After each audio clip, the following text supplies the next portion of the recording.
Assalamualaikum warahmatullahi wabarakatuh. Izin memperkenalkan diri, nama saya Andri Satria, NPM 211031058, mahasiswa S1 Akuntansi kelas Lab Komputer Perpajakan A. Dalam kehadiran saya di sini dalam rangka penyelesaian ujian akhir semester Lab Komputer Perpajakan, penyelesaian kasus wajib pajak orang pribadi yang menyelenggarakan pembukuan.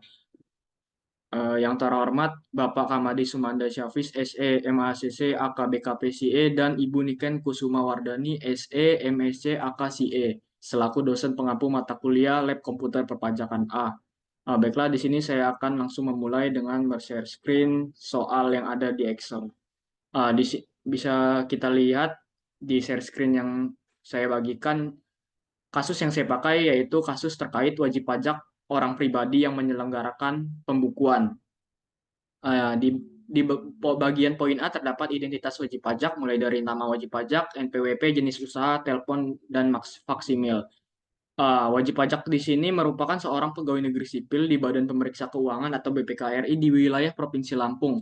Selain itu, ia juga merupakan seorang pemilik dari usaha UD Mitra Bersama yang berada di sektor dagang alat elektronik yang didirikan pada tahun 2019 dan menyelenggarakan pembukuan terkait usahanya dan untuk tujuan perpajakannya.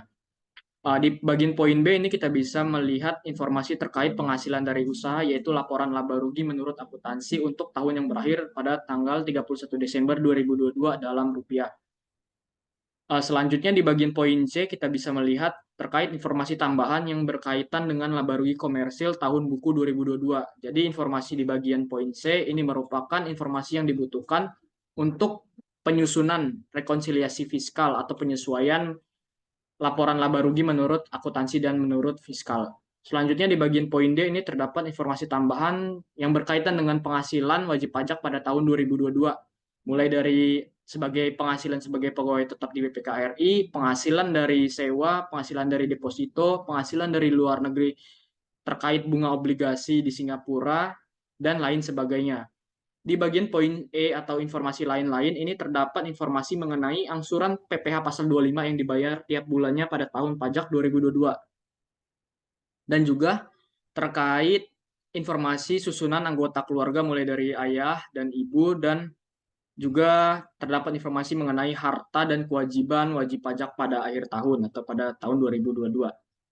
Baiklah, selanjutnya saya akan langsung mulai menginput ke e-form. E-form yang saya gunakan di sini yaitu e-form yang saya unduh di Vclass yang telah disediakan oleh Bapak Kamadi, yaitu terkait PPh OP atau orang pribadi 1770. Kalau formulir formulir 1770 ini sendiri merupakan formulir yang digunakan untuk wajib pajak orang pribadi yang memiliki lebih dari satu pemberi kerja dan juga mendapat penghasilan yang dipotong pajak final dan lain sebagainya. Di bagian lampiran 4 ini terdapat informasi mengenai harta pada akhir tahun, kewajiban wajib pajak pada akhir tahun, dan daftar susunan anggota keluarga wajib pajak yang harus diinput. Uh, untuk informasi berikutnya yaitu terkait NPWP dan nama wajib pajak, ini kita abaikan karena NPWP dan nama wajib pajak di sini sendiri tidak bisa dirubah karena sudah terdefault dari pada saat pengunduhan e-form itu sendiri. Karena pada e-form, pada saat kita ingin mengunduh e-form, telah dimasukkan identitas Boni Guntara dan itu tidak bisa diubah. Dan itu kita abaikan saja. Kita langsung masuk untuk menginput terkait harta dari wajib pajak. Mulai dari kendaraan, tanah, sebagai tempat tinggal, deposito, dan lain sebagainya.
Setelah menginput harta akhir tahun wajib pajak terkait kode harta, nama harta, tahun perolehan, harga perolehan, dan keterangan, selanjutnya kita masuk ke penginputan kewajiban wajib pajak pada akhir tahun.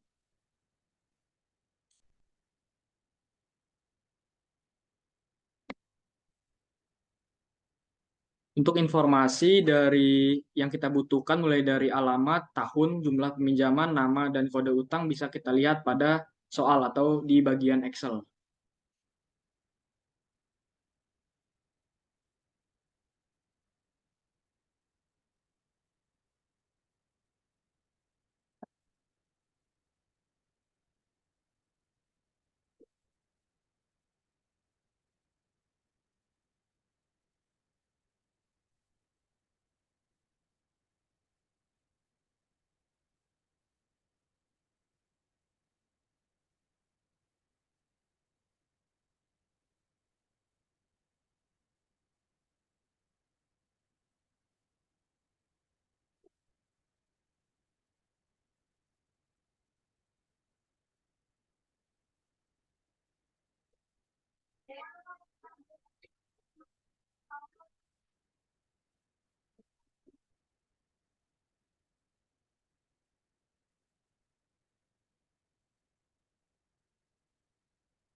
Setelah memasukkan seluruh informasi terkait kewajiban, selanjutnya kita menginput informasi terkait daftar susunan anggota keluarga wajib pajak. Nah, kebetulan wajib pajak di sini dia statusnya tidak menikah atau belum kawin, dan untuk tanggungan dia memiliki dua, yaitu ayah dan ibunya, ayah dan ibu kandung.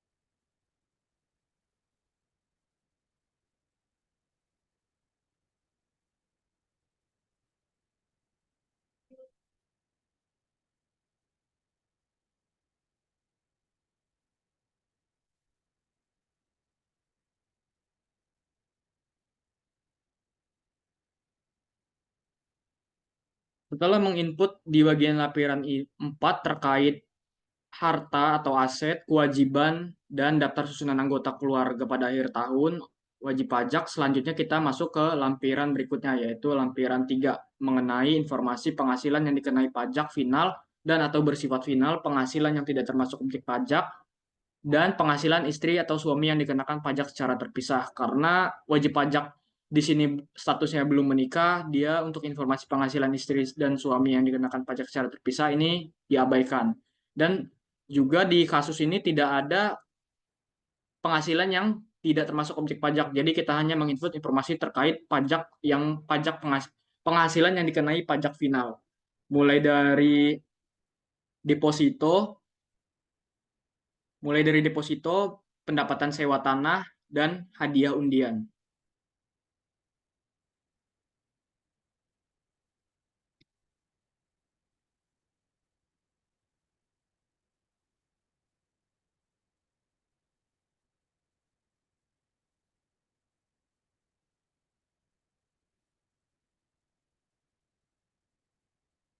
Setelah menginput penghasilan terkait deposito, selanjutnya kita menginput pendapatan atas sewa tanah.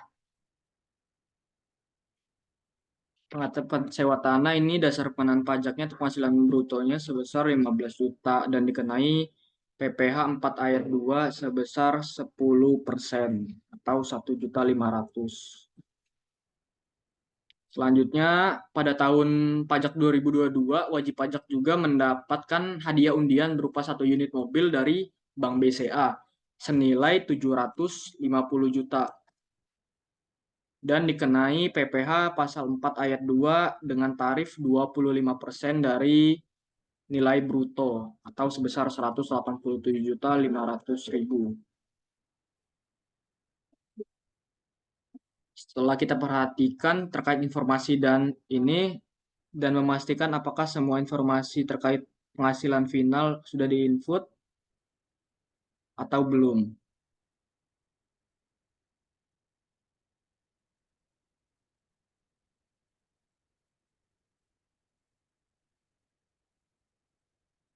Setelah memastikan semua informasi telah diinput, selanjutnya kita ke lampiran berikutnya, yaitu lampiran 2 mengenai daftar pemotongan atau pemungutan PPh oleh pihak lain, PPh yang dibayar atau dipotong di luar negeri, dan PPh yang ditanggung oleh pemerintah.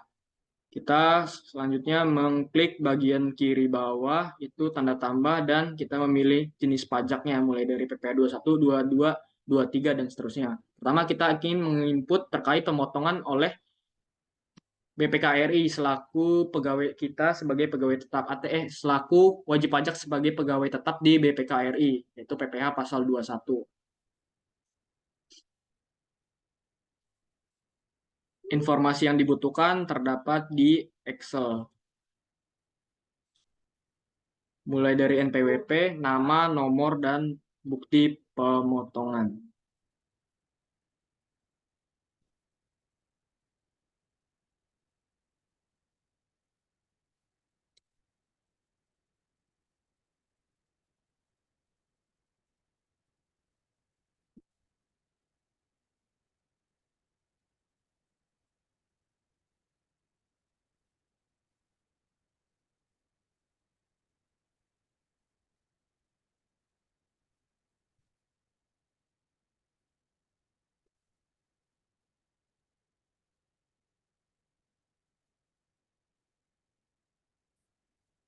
Selanjutnya kita menginput terkait bukti pemot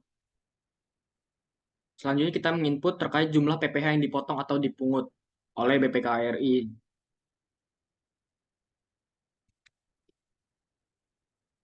Selanjutnya, setelah menginput seluruh informasi yang dibutuhkan, kita klik tanda tambah untuk menginput bukti potong selanjutnya, yaitu pajak penghasilan pasal 22 terkait pajak yang dipungut oleh pemungut pajak atau RSUD Jokro, yaitu dengan tarif 1,5% dari dasar pengenaan pajak.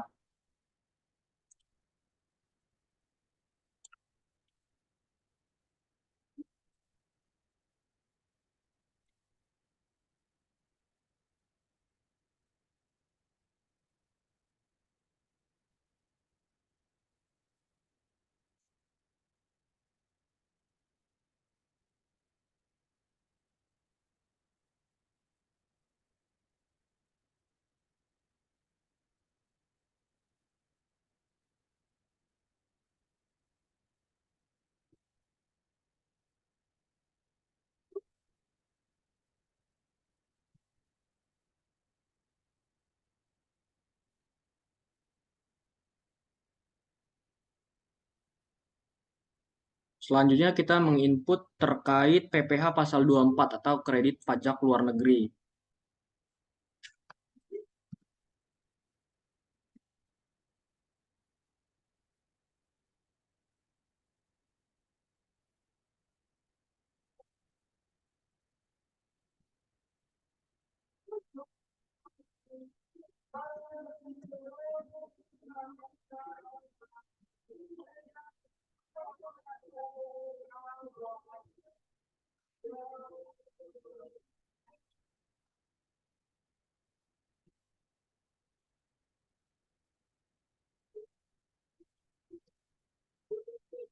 Dan yang terakhir yaitu terkait PPh pasal 23, yaitu penghasilan yang dipotong atas pendapatan sewa mobil.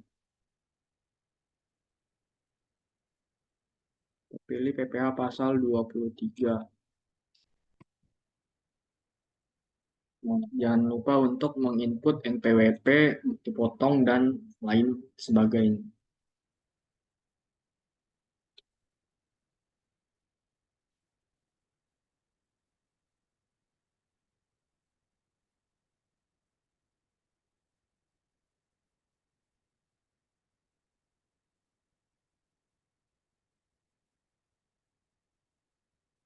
Setelah bukti potong dipastikan sudah terinput semuanya,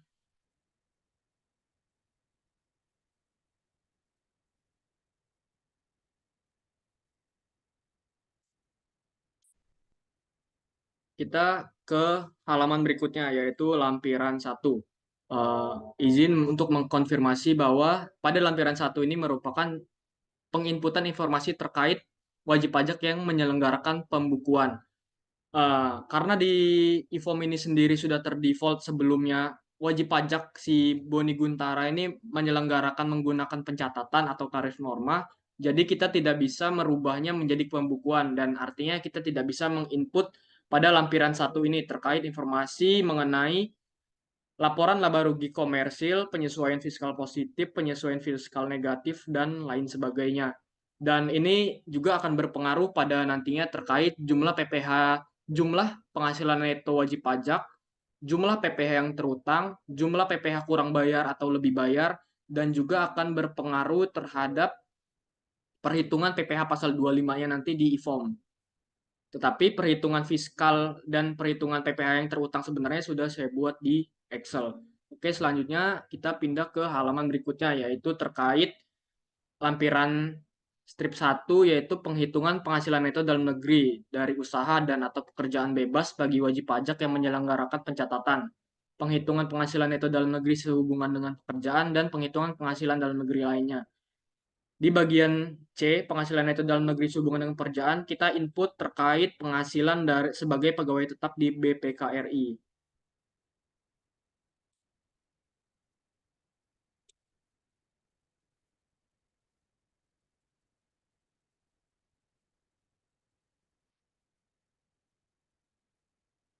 Kita input penghasilan brutonya juga sebesar 219.600.000 dan pengurang dari penghasilan bruto sebesar 42 juta.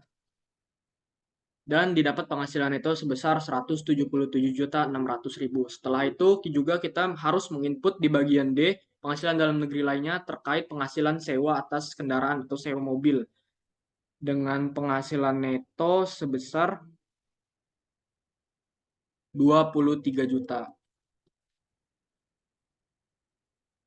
Oke, selanjutnya setelah di lampiran strip 1 ini telah diisi sepenuhnya, kita pindah ke SPT Induk. SPT Induk ini sendiri terkait seluruh rangkuman atau ikhtisar dari seluruh informasi yang sudah kita isi sebelumnya dan digabung ke sini. Kita ubah dulu ini mengenai status PTKP-nya menjadi TK tidak tidak kawin dan tanggungannya 2 dan berubah jadi 63 juta.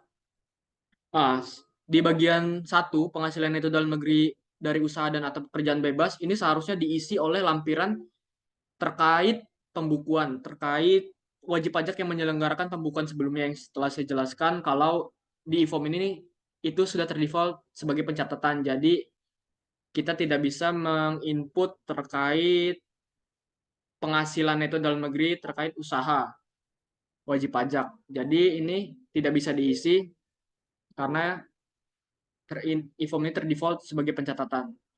Yang kedua itu penghasilan neto dalam negeri sehubungan dengan pekerjaan atau sebagai pegawai tetap sudah terinput, penghasilan dalam negeri lainnya terkait pendapatan sipil sudah terinput, dan selanjutnya kita akan menginput terkait penghasilan neto dalam penghasilan neto luar negeri atas pendapatan bunga obligasi di perusahaan Singapura yaitu Xmen Inc sebesar 46.200. Setelah menginput seluruhnya, kita akan melihat mengenai jumlah penghasilan neto setelah pengurangan zakat. Karena wajib pajak di sini tidak ada keterangan untuk membayar zakat pada tahun pajak 2022, jadi kita abaikan. Jadi tetap penghasilan netonya sejumlah 246.800. Seharusnya jumlah penghasilan netonya ini lebih besar karena ini terdapat informasi di bagian 1 tidak terinput, jadi dia terlalu kecil dari yang seharusnya. Oh, karena tidak ada kompensasi kerugian dienolkan. Ini jumlah penghasilan neto setelah kerugian. Setelah itu ada PTKP sebesar 63 juta dan terdapat penghasilan kena pajak sebesar 183.800.000 dan jumlah PPh yang terutang sebesar 21.570.000.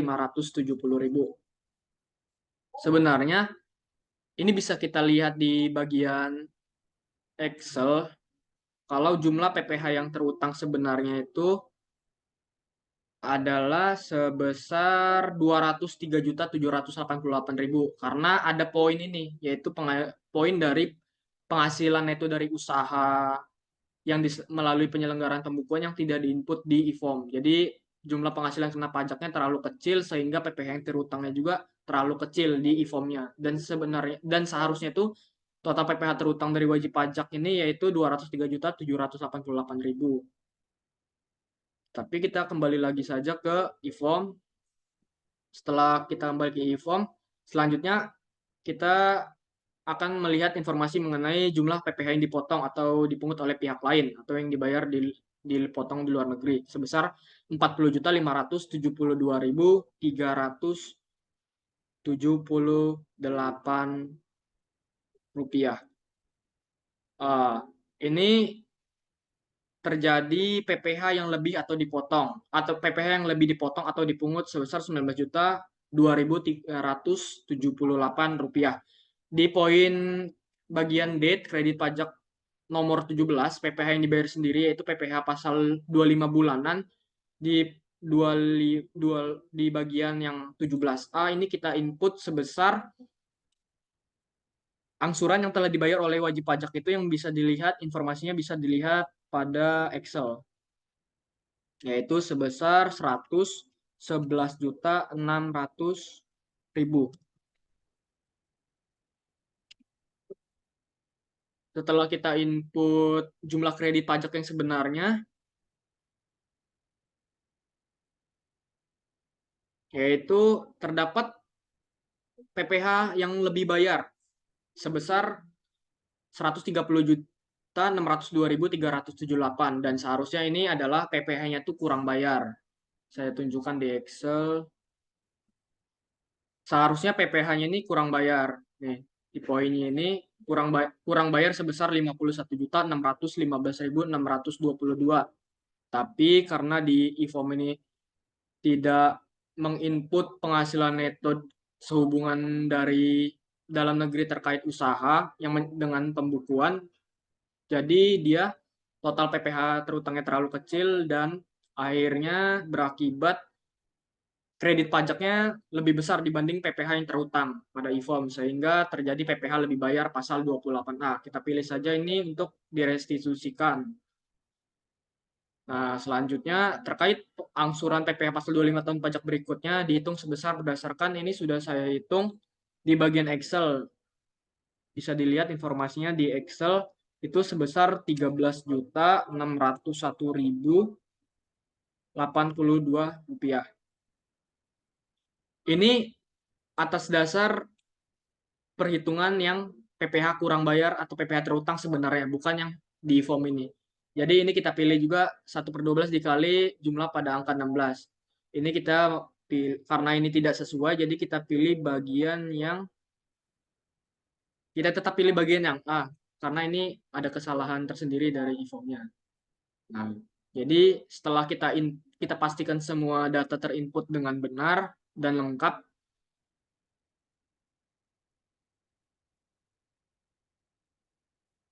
nah setelah kita pilih yang bagian A 1/12 kali jumlah pada angka 16, ini jumlah angsuran PPh pasal 25 tahun pajak berikutnya ini menjadi minus 1.583.532 yang seharusnya itu adalah 13.600.302.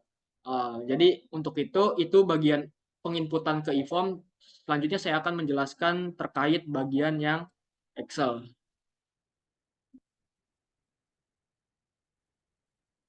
Di bagian Excel ini terdapat di sheet jawaban 1, ini ada rekonsiliasi laporan laba rugi untuk tahun yang berakhir 31 Desember 2022. Karena laba rugi menurut akuntansi itu tidak bisa langsung diterima atau tidak bisa langsung dipakai sebagai informasi untuk menyusun e-form ISPT melalui e-form. Jadi harus disesuaikan sesuai dengan ketentuan perundang-undangan atau sesuai dengan ketentuan fiskal yang telah diatur di salah satunya di Undang-Undang Nomor 36 Tahun 2008 terkait pajak penghasilan. Eh, di sini kita bisa melihat susunan dari rekonsiliasi laporan laba rugi, ada menurut akuntansi, ada koreksi fiskal yaitu positif, negatif, dan menurut fiskal. Koreksi positif artinya dia mengurangi biaya yang artinya menambah laba fiskal. Koreksi negatif artinya dia menambah biaya dan mengurangi laba atau laba fiskal. Selanjutnya di sini kita bisa melihat ternyata di biaya komponen biaya gaji upah dan imbalan lainnya ini terdapat biaya pengobatan karyawan dan pembelian beras untuk karyawan sebesar 13.850.000. Sesuai dengan ketentuan Undang-Undang Nomor 36 Tahun 2008 ini merupakan bentuk natura yang diberikan perusahaan terhadap karyawannya dan ini tidak boleh dijadikan sebagai pengurang dari penghasilan kena pajak atau non deductible. Jadi kita harus koreksi positif atau kita kurangkan. Selanjutnya terkait biaya pemakaian bahan habis pakai ternyata terdapat biaya bahan habis pakai yang digunakan untuk kepentingan pribadi pemilik. Ini sebesar 1.700.000 dan juga sesuai ketentuan ini tidak boleh dijadikan sebagai pengurang. Artinya harus kita koreksi positif. Selanjutnya di bagian biaya listrik, air, dan telepon ini juga ada yang untuk kepentingan rumah atau biaya listrik rumah pribadi pemilik sebesar 2.300.000 harus dikoreksi positif. Dan juga terkait penyusutan menurut fiskal dan menurut komersil ini berbeda. Kalau menurut fiskal atau menurut perusahaan ini dia menggunakan metode alokasi produksi atau kapasitas dari aset. Sementara kalau menurut fiskal itu tidak boleh, harus jadi yang dibolehkan itu hanya FIFO dan saldo menurut untuk aset tetap yang non bangunan. Karena ini tip aset tetapnya kendaraan, jadi dia masuk ke kelompok 2 non bangunan yaitu menggunakan metode FIFO. Dan setelah dilakukan perhitungan ternyata menurut komersil atau menurut akuntansi ini terlalu kecil jadi harus ditambahkan atau harus disesuaikan dengan sesuai perhitungan fiskal yaitu harus ditambahkan sebesar 13.250.000 artinya harus dikoreksi negatif. Selanjutnya terkait biaya piutang tertagih itu fiskal membolehkan untuk membebankan biaya piutang tertagih untuk piutang yang benar-benar tidak dapat ditagih saja jadi harus disesuaikan. Jadi menurut fiskal itu setelah dilakukan peninjauan ternyata piutang yang benar-benar tidak dapat ditagih itu hanya sebesar 1.750.000. Jadi harus dikoreksi positif di sini sebesar 2.750.000. Selanjutnya di bagian premi asuransi ini terdapat pembayaran premi untuk kesehatan keluarga pemilik itu tidak boleh sesuai ketentuan Undang-Undang Nomor 36 Tahun 2008 itu tidak boleh dijadikan sebagai pengurang dari penghasilan kena pajak dan harus dikoreksi positif. Setelah dilakukan penyusunan laporan rekonsiliasi fiskal terkait laporan laba rugi, ini didapat laba menurut akuntansi, laba usahanya itu sebesar 672.510.000 dan menurut fiskal itu dia berubah menjadi 682.160.000. Artinya laba menurut fiskal ini lebih besar dibandingkan menurut akuntansi atau menurut komersil. Selanjutnya setelah menghitung atau melakukan rekonsiliasi kita menghitung PPh yang terutang untuk tahun pajak 2022 yaitu penghasilan neto dari usaha, dari pekerjaan sebagai pegawai tetap di BPK dan dari dalam negeri lainnya terkait pendapatan sewa mobil dan dari luar negeri terkait pendapatan bunga obligasi dari Singapura. Setelah dijumlahkan terdapat penghasilan neto sebesar 928.960.000 dan setelah dikurangi PTKP didapatkan penghasilan kena pajak sebesar 865.960.000. Dan juga setelah dihitung PPh terutangnya didapatkan total PPh terutang pada tahun pajak 2022 sebesar 203.788.000. Setelah itu kita menghitung PPh kurang bayar atau lebih bayar. Kita menginput total PPh terutangnya dan juga kita menginput kredit pajak atau pajak yang telah dipotong atau dipungut oleh pihak lain dan juga PPh yang dibayar sendiri yaitu PPh pasal 25. Setelah ditotalkan ternyata total kredit pajak ini sebesar 152.172.378 artinya dan juga kredit total PPh yang terutang ini lebih besar daripada total kredit pajaknya artinya terdapat PPh yang kurang bayar yaitu PPh pasal 29 sebesar 51.615.622.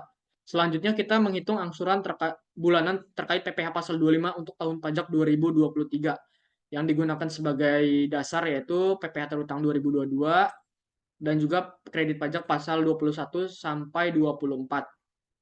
didapat total kredit pajak sebesar 40.572.378 dan didapat dasar penghitungan angsuran sebesar 163.215.622 dikalikan dengan 1/12 untuk mendapatkan nilai angsuran bulanan PP Pasal 25 untuk tahun pajak berikutnya. Didapatkan sebesar 13.601.302 rupiah. Sekian dari saya. Apabila ada salah kata, saya mohon maaf. Saya akhiri, wabillahi taufiq wal hidayah. Wassalamualaikum warahmatullahi wabarakatuh.